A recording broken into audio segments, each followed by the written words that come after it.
বিগত বেশ কিছুদিন ধরে দেখছি ওয়েদারটা এত সুন্দর হয়ে গেছে যে বিকেলবেলা ছাদে সময় কাটাতে আমার এখন খুব ভালো লাগে। তাই আজকেও বিকেলবেলা ছাদে চলে গেছিলাম। আর আমার বাড়ির চারপাশে এত সবুজ গাছপালা আছে তোমাদের বলে বোঝাতে পারব না। ভাবলাম তাই আমার মায়ের এই যত্ন করে গড়ে তোলা ছাদ বাগানটা তোমাদের সাথে আজকে একটু শেয়ার করে দিই। যেহেতু ছাদে বেকার সময় কাটাচ্ছিলাম তাই জন্য। তো দেখো এখানে মা কিন্তু প্রচুর ফুল গাছ লাগিয়েছে আর এই ফুল গাছগুলো কিন্তু দেখতে আমার ভীষণই ভালো লাগে। তাছাড়া এই নয়নতারা ফুলটা আমার খুব ফেভারিট একটা ফুল বলতে পারো। কাগজ ফুলের গাছও আমার বাড়ির ছাদে আছে কিন্তু সেই গাছে এখন পর্যন্ত ফুল ফোটেনি। তাই জন্য তোমাদের সাথে সেরকম অর্থে আর শেয়ার করলাম না।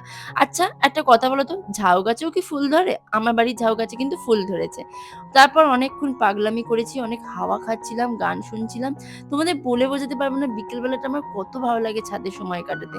ছোট্টবেলা থেকে বিকেল বেলাটা বলতে পারো আমার ছাদটা একেবারে ফেভারিট জায়গা। সেখানে আমি বিকেল বেলার সময়টা কাটাই। আজকে মিনি ভ্লগটা এইটুকু, দেখা হবে অন্য কোনো মিনি ভ্লগে।